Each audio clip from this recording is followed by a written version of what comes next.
Classical rhetoric theory is seeing how we can use persuasion in the means of having a conversation. Let's take a look how the classical rhetoric theory more in depth.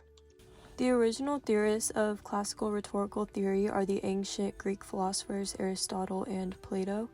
This theory originated during the Hellenistic period, and classical rhetorical theory is also referred to as the art of persuasion. This theory defines ethos, pathos, and logos and explores these concepts in response to exigence, problems, or a sense of urgency. Strengths and weaknesses.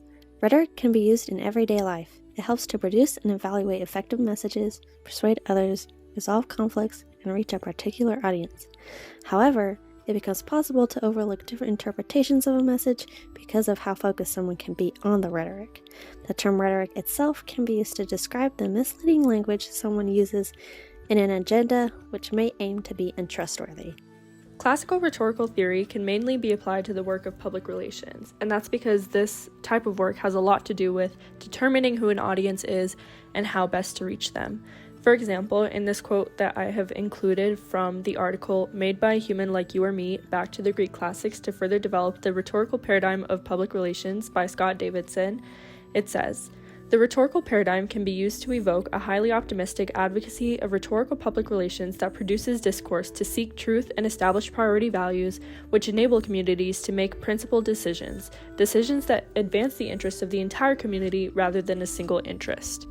Essentially, people in public relations use classical rhetorical theory to create narratives and influence people by doing research and looking critically into the audience they are trying to reach.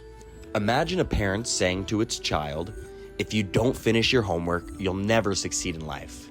Here, the exigence is the importance of success. The audience is the child, and the incentive would be the fear of failure. It motivates the child to complete their homework.